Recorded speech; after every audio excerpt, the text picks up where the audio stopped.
الحمد لله رب العالمين والصلاة والسلام على أشرف الأنبياء والمرسلين نبينا محمد وعلى آله وصحبه ومن اقتدى بهديه واستنى بسنته وسار على نهجه إلى يوم الدين. أما بعد، تراویح کی نماز میں کل سے ہم سیدنا یوسف علیہ السلام کے ساتھ تھے. ان کے قصے کو قرآن نے احسن القصص کہا ہے کہ سارے واقعات میں سے سب سے خوبصورت واقعہ جس کا آغاز یوسف علیہ السلام کے خواب سے ہوا. انی رأیت احد عشر کوکبا والشمس والقمر رأیتهم لی ساجدین. اپنے والد کو بتا رہے ہیں یعقوب علیہ السلام کو کہ میں نے دیکھا 11 ستارے اور ایک سورج اور ایک چاند مجھے سجدہ کر رہے ہیں. اب اس کی تعبیر بڑی زبردست تھی تو یعقوب علیہ السلام نے اپنے بیٹے کو روکا کہ یہ خواب کسی اور سے بیان نہ کرنا بلکہ بھائیوں سے بھی. لا تقصص رؤیاک علی اخوتک فیکیدوا لک کیدا، کہ اپنے بھائیوں سے بھی یہ خواب بیان نہ کرنا ورنہ کو وہ سازش کر سکتے ہیں، حسد کا شکار ہو سکتے ہیں. تو تعبیر اس کی بڑی عظیم تھی جو آج ہم نے سنی اس قصے کے اخیر میں کہ جب اللہ تعالیٰ نے یوسف علیہ السلام کے پورے خاندان کو، ان کے ماں باپ کو، ان کے بھائیوں کو کنعان سے مصر منتقل کیا اور بالخصوص ان کے والدین تخت مصر پہ ان کے ساتھ بیٹھے اور سب نے ان کو سجدہ کیا. یہ سجدہ تعظیمی جھکنے کا نام، سجدہ عبادت نہیں. سجدہ عبادت اللہ تعالیٰ کے لیے خاص ہے اور کسی اور کے لیے شرک ہے. سابقہ اقوام میں سجدہ تعظیمی جائز ہوتا تھا کسی دوسرے کے لیے، مگر ہمارے اس دین میں بالکل اس سے منع کر دیا گیا. تو یہ ان کا خواب تھا اور اس خواب سے اس قصے کا آغاز ہوا. اور جو مشاہیر ہوتے ہیں انہیں اگر خواب میں اکثر دیکھا جاتا ہے تو چاند اور ستاروں کی صورت ہی میں دیکھا جاتا ہے.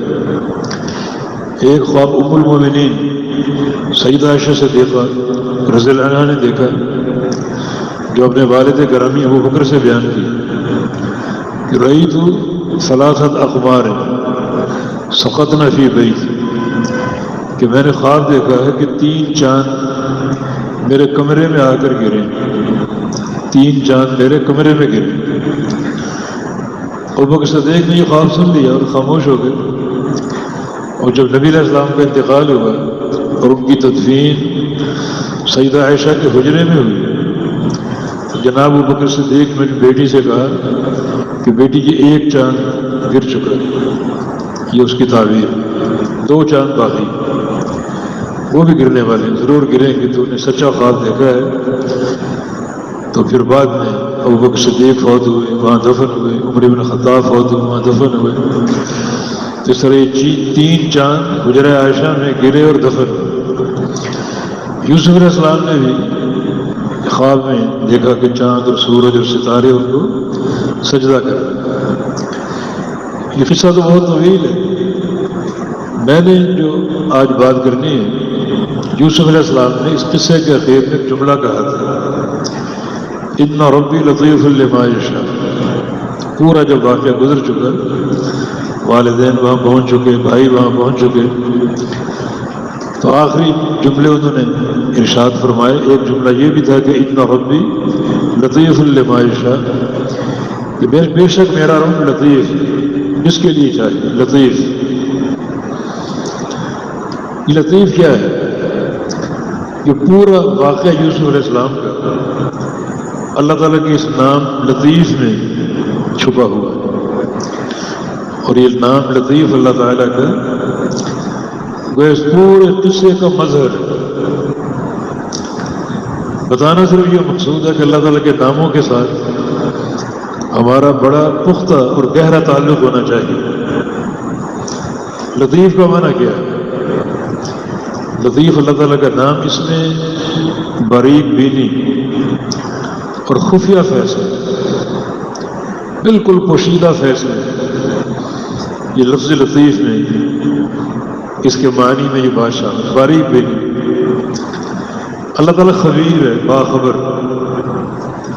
علیم ہے، جاننے والا، اور لطیف ہے، بہت ہی باریک بین۔ مثلا گندم آپ نے کاشت کی، ایک دانہ بو دیا تو ایک سکہ تیار ہو، اس ایک سکے میں 70 دانے ہیں۔ اللہ تعالیٰ ان کو جانتا ہے، وہ خبیر ہے۔ اللہ تعالیٰ لطیف بھی ہے۔ لطیف کا معنی یہ کہ وہ جو سکہ جو تیار ہوا اس میں ایک دانہ نکالا گیا گندم کا اور اس کو پیسا گیا، اس ایک دانے کے اب ہزاروں ذرے بن گئے۔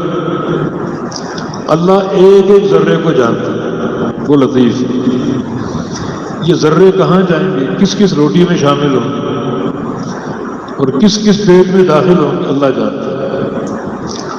ان ذروں کی کیا افادیت ہوگی، اللہ جانتا ہے، وہ لطیف۔ یہ لطیف کی صفت ہے، بڑی باریک بھی، اس طرح اس کا علم ہے۔ تو لطیف کے معنی میں سے معنی خفیہ تدبیریں، بالکل سری اور پوشیدہ فیصلے۔ اور یوسف علیہ السلام کا قصہ اس بات کی بڑی دلیل۔ آغاز کہاں سے ہوا؟ بھائیوں کی سازش سے، بھائیوں کے حسد سے۔ یعقوب علیہ السلام ان سے بڑی محبت کرتے تھے، تو سوال یہ کہ باقی بیٹوں سے کیوں نہیں کرتے تھے؟ کہ تو غیر منصفانہ محبت ہے۔ لیکن نہیں، محبت کی دو قسمیں، ایک ہے محبت کا ظاہری برتاؤ، ہر بیٹے کو برابر کا دینا، برابر کا کھلانا، برابر کا پہنانا، کوئی فرق نہ کرنا، یہ محبت کا ظاہری برتاؤ۔ اس میں کوئی کسی کا حق نہیں مارا گیا۔ اور ایک ہے محبت قلبی، دل پر انسان کا اختیار نہیں، کس سے محبت زیادہ ہو کس سے کم ہو، جس کی دلیل نبی علیہ السلام کی حدیث۔ آپ کی 9 بیویاں تھیں، ٹوٹل 11 تھیں، ایک وقت میں 9 تھیں، اور آپ کو سب سے بڑھ کر محبت کس سے تھی؟ عمرو بن عاص سے پوچھا نبی علیہ السلام سے، من احب الناس الیک، کہ آپ کو سب سے زیادہ محبت کس سے؟ فرمایا کہ عائشہ سے۔ حالانکہ بیویاں اور بھی، مگر یہ قلبی فعل، باقی ساری بیویوں کو منصفانہ آپ رکھتے تھے، کھلانے میں، پلانے میں، پہنانے میں کوئی فرق نہیں تھا، مگر جو دل کا فعل تھا اس میں انسان کو اختیار نہیں۔ اور نبی علیہ السلام کو فرمان ہے کہ اللہم ہذہ قسمتی فیما املک فلا تاخذنی فیما لا املک، یہ میری تقسیم ہے جس پر میں مالک ہوں، سب کو برابر دینے میں، برابر اناج دینے میں، برابر لباس دینے میں، برابر کھلانے پلانے میں، مجھے اس پر اختیار ہے اور یہ میں کرتا ہوں۔ برابر باریاں، ایک رات فلاں کے پاس، اگلی رات فلاں کے پاس، یہ سب میں کرتا ہوں۔ لیکن جس کا مجھے اختیار نہیں، اس نے تو میری پکڑ نہ کی۔ وہ اختیار دل کا فعل ہے، دل کے فعل میں انسان کا اختیار نہیں، لیکن جو ظاہری برتاؤ کی صورت ہے اس میں منصفانہ تقسیم ہونی چاہیے۔ چنانچہ یعقوب علیہ السلام کو اپنے اس بیٹے سے یوسف علیہ السلام بڑی محبت تھی، بھائی حسد کا شکار ہو گئے، پھر وہ مکر کیا، سازش کی، قتل کے درپے ہو گئے۔ تو ایک بھائی نے مشورہ دیا جو ان کا سگا بھائی بنیامین کہ قتل نہ کرو، کنویں میں پھینک دو، کوئی قافلہ آ کر لے جائے گا تو باپ سے دور ہو جائیں گے، تو یہ پیار محبت کی باتیں ختم ہو جائیں گی، اور ہماری جو ہے وہ ایک طرح سے اس حسد کی کیفیت سے جان چھوٹ جائے گی۔ چنانچہ ایسا ہی کیا گیا، باپ سے آ کر بھائیوں نے کہا کہ ہم اپنے اس بھائی سے بڑی محبت کرتے ہیں، ہم چاہتے ہیں کل کوئی تفریح پر جائیں، کچھ کھائیں پئیں، کچھ کھیلیں کودیں، اور یوسف ہمارے ساتھ ہو۔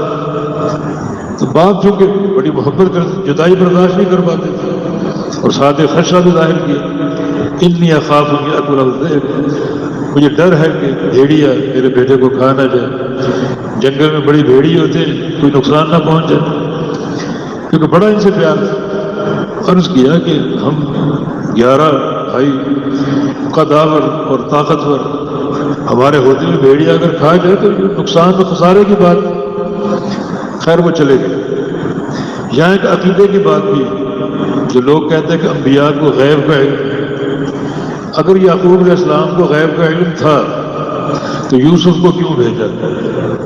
اگر یہ معلوم تھا کہ یہ حادثہ ہوگا، قصہ ہوگا، سازش ہوگی، بھائیوں کا حسد اور بھائیوں کا یہ ایک سازش کا جذبہ ان کو معلوم نہیں تھا، سازش معلوم نہیں تھی، اگر علم غیب تھا، جانتے تھے تو کیوں بھیجا؟ ان عقیدے کا مسئلہ بھی حل ہوتا ہے۔ علم غیب اللہ کے پاس، اللہ کے علاوہ کسی بھی شخصیت میں غیب کا علم کا عقیدہ رکھنا کفر، کو بندہ کافر جو کسی بھی شخصیت کے بارے میں علم غیب کا دعویٰ کرے۔ چنانچہ کنویں میں ڈال دیے گئے، پھر ایک قافلے کا آنا، ان کو نکالنا، اور کنویں میں جب ڈالا گیا، جس باپ کو بیٹے سے پیار ہے، محبت ہے، ایک لمحے کی جدائی برداشت نہیں کرتا، وہ باپ گھر بیٹھا ہو، اگر علم غیب تھا اور یہ دیکھ رہے تھے کہ بیٹے کو کنویں میں ڈال دیا گیا، تو جو محبت کا عالم تھا، یعقوب تو وہی بیٹھے مر جاتے، میرے بیٹے کو کنویں میں ڈال دیا گیا، نہیں، علم ہی نہیں تھا۔ غیب کا علم صرف اللہ کے پاس، اللہ کے علاوہ کسی میں غیب کا علم کفر۔ چنانچہ یہ ہے آغاز یوسف علیہ السلام کے قصے کا۔ ظاہر کنویں میں ڈالے گئے، پھر قافلہ آیا، انہیں کنویں سے نکالا، اور پھر کوڑیوں کے بل کو کوڑیوں کے مول بیچا، چند سکوں کے نبی زادے تھے، اور پھر ایک محل میں غلامی اختیار کی، وہاں بھی قصہ رونما ہوا، عزیز مصر کی بیوی نے ورغلایا، اور وہاں سے اللہ تعالیٰ نے صحیح صالح تقویٰ کے ساتھ نکلنے کی توفیق دی۔ پھر حالات ایسے بن گئے کہ قید ہو گئی، جیل میں چلے گئے۔ یہ ہے ظاہری حالات یوسف علیہ السلام۔ خفیہ تدبیریں کیا ہیں وہ ہم نہیں جانتے۔ کوئی سوچ سکتا ہے کہ وہ بچہ جو کنویں میں ڈالا گیا، کوڑیوں کے مول بیچا گیا، محل میں غلامی اختیار کی، جیل کی قید ہو گئی، کوئی سوچ سکتا ہے کہ یہ بچہ کل ملک مصر کا بادشاہ بنے؟ یعنی ایک ظاہری حالات اور ایک اللہ تعالیٰ کی خفیہ تدبیر جن کو کوئی نہیں جانتا۔ یہ بیٹا آگے چل کے نبی بنے گا، ملک مصر کا بادشاہ بنے گا، یہ ہے لطیف، اللہ لطیف ہے۔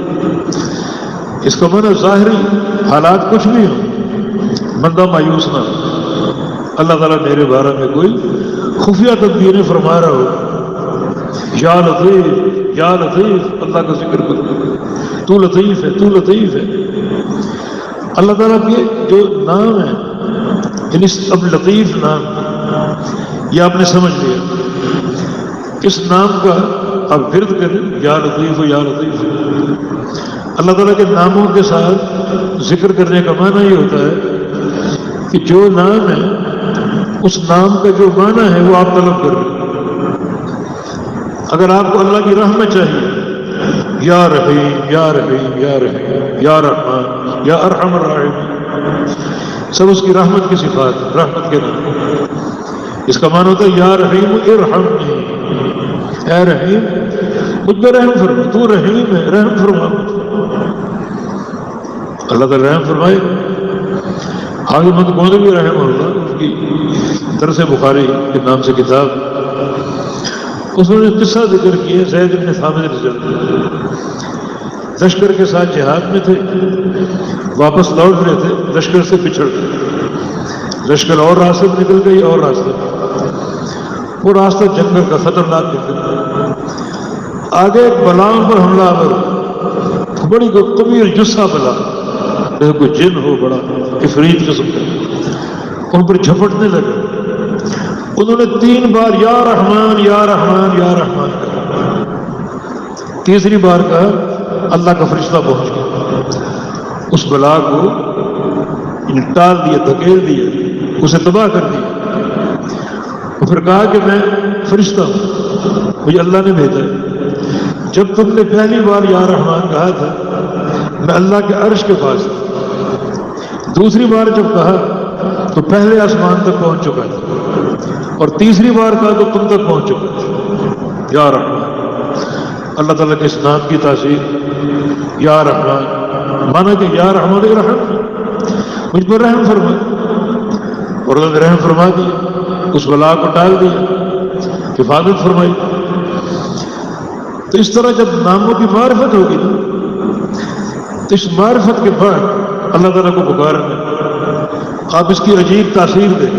رزق میں کمی ہے، یا رزاق، رزاق کا معنی روزی دینے والا، یا وہاب عطا فرمانے والا۔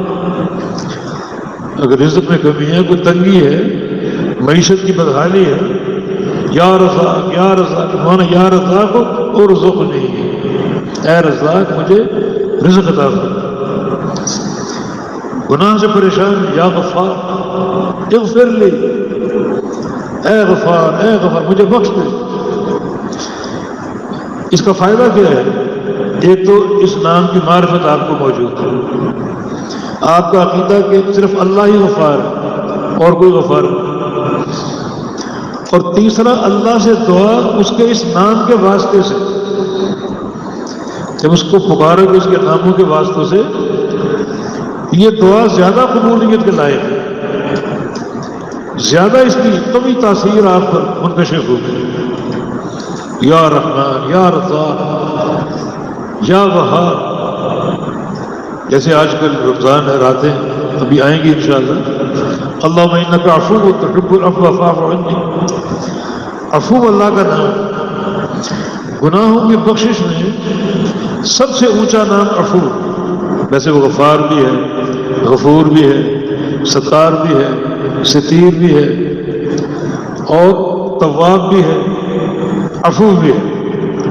تواب کا معنی توبہ قبول کرنے والا، توبہ کی توفیق دینے، غفار کا معنی گناہوں کو چھپا دینے والا، مگر عفو کا معنی گناہوں کو مٹا دینے والا، یہ گناہ کا نام و نشان باقی نہ رہے۔ یہ سب سے اونچی دعا ہے گناہوں کے بخشش کے تعلق سے، جو آپ نے سیدہ عائشہ صدیقہ کو تعلیم دی، قولی اللہم انک عفو تحب العفو فاعف عنی، کہ آپ ان راتوں میں یہ دعا کرتے کہ یا اللہ تو عفو ہے، تجھے تیرے عفو ہونے کا واسطہ، تحب العفو معاف کرنا تجھے پسند ہے، فاعف عنی مجھے معاف فرما دے، ایسا معاف فرما کہ میرے گناہوں کو کھرچ کے مٹا دے، کوئی گناہ باقی بچے ہی نہیں۔ ایک ہے گناہ کی پردہ پوشی، پردہ اگر پڑ بھی گیا تو گناہ تو باقی ہے، ایک ہے گناہ کو مٹا ڈالا، گناہ مٹ ہی جائے باقی نہ رہے، یہ عفو، یا عفو یا عفو مانا یا عفو اعف عنی، اے عفو مجھے معاف فرما، میرے گناہوں کو مٹا ڈال۔ تو اللہ رب العزت کے ناموں کی تاثیر، یوسف علیہ السلام نے ان ربی لطیف لما یشاء، پورا قصہ جب گزر گیا، میرا رب لطیف مجھے کہاں سے اٹھایا اور کہاں پہنچا دیا، چاہے کنعان سے اٹھایا اس کنویں سے، اور کہاں کہاں پہنچایا، اور پھر کہاں پہنچا دیا، آخر ملک مصر کی بادشاہت عطا فرما دی، نبوت کا تاج سر پہ سجا دیا، اور والدین کو کنعان سے، بدر سے، دیہات سے اللہ نے اٹھایا، مصر شہر میں پہنچا دیا، بیٹے سے ملوا دیا، اور ساری پریشانیاں دور ہو گئی، باپ نابینا ہو چکے تھے، رو رو کر یوسف علیہ السلام کی تمیز کی تاثیر جب چہرے پر ڈالی گئی، اللہ نے بینائی بحال کر دی، یہ محبت کی ایک دلیل، اور پھر بالآخر ساری پریشانیاں دور ہو گئی، بھائی بھی مل گئے، جو ان کے اندر حسد تھی، رقابت تھی، عداوت تھی، ساری زائل ہو گئی، اور باہم سارے شیر و شکر ہو گئے۔ تو ظاہر کچھ اور تھا جو نظر آ رہا ہے، مگر رب تعالیٰ کی خفیہ تدبیریں، اللہ تعالیٰ کا جو خفیہ اور سری عطا کرنے کا انداز جو کوئی بھی نہیں جانتا، تو ظاہر کچھ بھی ہو، لا تقنطوا من رحمت اللہ، اس کی رحمت سے مایوس نہیں ہوتا، ظاہر کچھ بھی، لیکن انسان رحمت کے ساتھ معلق رہے اور منسلک رہے اور امید قائم رکھے۔ اللہ تعالیٰ کی صفت لطیف، یہ نام لطیف، اس پر پورا اس کو اعتماد ہو کہ میرا رب لطیف ہے اور ضرور میرے بارے میں وہ ایسے فیصلے فرمائے گا جو ظاہری صورتحال کے خلاف ہے۔ ظاہری صورتحال نقصان پر ہے، بیماریوں پر ہے، کاروباری گھاٹے پر ہے، یہ ظاہری صورت ہے، مگر رب لطیف ہے، مجھے دے گا ضرور، منسلک رہے۔ تو اللہ تعالیٰ کے ناموں کی جو معرفت ہے، بڑا عظیم یہ ایک علم ہے، بڑا عظیم ہے۔ نبی علیہ السلام کی حدیث ہے کہ اِنَّ لِلَّهِ 99 اسما من احصاها دخل الجنہ۔ اللہ تعالیٰ کے 99 نام ہیں، نام تو بہت ہے، مگر اس فضیلت کے ساتھ جو نام منسلک ہے وہ 99، ایک کم سا، ان ناموں کے ساتھ جو تعلق جوڑ دے، میرے پکارنا اس کو ان ناموں سے پکارے، یا رحمان، یا غفور، یا غفار، یا حی، یا قیوم، ان ناموں سے پکارے، جو ان ناموں کے ساتھ تعلق جوڑ لے اور ان کا احساء کر لے، وہ جنتی ہے۔ اتنا عظیم و شان علم ہے کہ ان ناموں کا احساء جنتی ہونے کی دلیل۔ احساء کیا ہے؟ احساء یہ کہ اللہ کو ان ناموں کے ساتھ پکارے، کسی اور کو نہ پکارے، اسی کو پکارے، اور پھر پکارنے کے ساتھ ساتھ ان ناموں کو سمجھے۔ یہ فہم ضروری ہے، سمجھ لیا، سمجھنے کے بعد ان ناموں کے مطابق اپنا عقیدہ رکھے۔ عقیدہ ایسا کہ اللہ ہی کے ساتھ خاص۔ اگر یا رزاق آپ نے کہا، اس کو سمجھو کہ روزی دینے والے، اس پر ڈٹ جائے، روزی اللہ ہی دے سکتا ہے، کوئی داتا نہیں، کوئی دستگیری کرنے والا نہیں، کوئی مشکل کشا نہیں، کوئی حاجت روا نہیں، کوئی گنج بخش نہیں، اس پر ڈٹ جائے، ڈٹ جائے، اس پر اللہ ہی رزاق ہے، بس پوری قوت کے ساتھ، پورے سچے عقیدے کے ساتھ۔ اس طرح سارے نام، اللہ ہی وہاب ہے، دینے والا، اللہ ہی عالم الغیب ہے، غیب کا علم رکھنے والا، اور کوئی نہیں، نہ کوئی نبی نہ کوئی ولی، اس پر ڈٹ جائے۔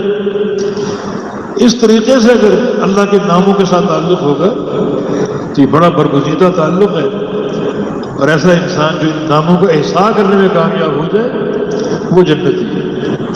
تو سیدنا یوسف علیہ السلام نے اس پورے قصے کے اختتام کو اِنَّ رَبِّی لَطِیفٌ لِمَا یَشَاءُ، میرا رب لطیف۔ میری سیرت کا ظاہر کچھ اور نظر آتا تھا اور اندرون خانہ فیصلے کچھ اور ہوتے تھے، پھر فیصلے منظر عام پر آ گئے۔ وہ جو ایک غلام کی صورت میں تھا، نوکر کی صورت میں تھا، بادشاہ کے محل میں اللہ کے قید کر دیا گیا، اور اللہ نے قید بھی ڈبل کر دی، کچھ عرصہ قید رہے، اور جو جیل کے 2 ساتھی جن کو خواب کی تعبیر بتائی تھی، جب وہ رہا ہونے لگے تو ان سے کہا کہ اذکرنی عند ربک، جب تم رہا ہو کر جا رہے ہو تو میرا ذکر کرنا مالک کے سامنے، بتانا کہ ایک لڑکا اور بھی جیل میں ہے، اسے بھی رہا کر۔ اللہ کو یہ بات ناگوار ہے کہ یوسف نے مجھے کیوں نہیں پکارا، میں ہوں حاجتیں پوری کرنے کا، یہ اس جیل کے ساتھی سے کیوں کہا؟ فلاں سے بدعت سے نہیں، تفسیری روایت کے مطابق 9 سال اور قید کار، 9 سال اور۔ جتنا بندہ مشاہیر میں سے ہو، اللہ کا مقرب ہو، اللہ چاہتا ہے کہ بندہ میرے ساتھ جڑا رہے، یعنی کسی اور کے ساتھ وہ جڑے گا، کسی اور کی سوچ بھی لائے گا تو اللہ کی غیرت کے خلاف۔ جیل کے ساتھیوں سے کیوں کہا، مجھے کیوں نہیں کہا، مجھے کیوں نہیں پکارا؟ اللہ تعالیٰ یہ چاہتا ہے کہ جتنا بندہ اللہ کا مقرب ہو اتنا وہ اللہ کو پکارے، اللہ سے جڑ جائے اور منسلک ہو جائے، تو پھر سوچ سکتا ہے جس کی سزا بھی بڑھ گئی، 9 سال اور جیل کاٹنی پڑی، اور پھر یہ بچہ آگے چل کر کتنی ترقی کرے گا، اللہ کی تدبیریں جاری ہیں اس کے لیے۔ رب تعالی لطیف ہے، جو حاجت درپیش ہے اللہ کو اس حاجت کے ساتھ پکارو، یا غفور ہو، یا رحیم ہو، یا رحمان، یا ارحم الراحمین، یا رزاق، یا وہاب۔ تو جو اس نام کو مانا اس کی تاثیر آپ کو حاصل ہو، اس کی تاثیر آپ کو ملے۔ تو یہ قصہ باقی احسن القصص ہے، بڑا خوبصورت واقعہ۔ اس نے رب تعالیٰ کی قدرت کے واقعات اور پھر قدرت کے مظاہر اور پھر بہت سے اعتقادی مسائل اور بہت سے معاشرتی مسائل، معاشی مسائل بے تحاشا موجود۔ یہ سورہ یوسف پوری کی پوری اس لائق ہے کہ اس کی تفسیر پڑھی جائے اور سنی جائے۔ اللہ پاک توفیق عطا فرما دے، اللہ ہمارے عقیدوں کی اصلاح فرما دے۔ جو اللہ تعالیٰ اسماء الحسنی ہیں اللہ صحیح معنی میں ان ناموں کے ساتھ جڑنے کی توفیق عطا فرما دے۔ بارک اللہ فیکم وآخر دعوانا ان الحمد للہ رب العالمین۔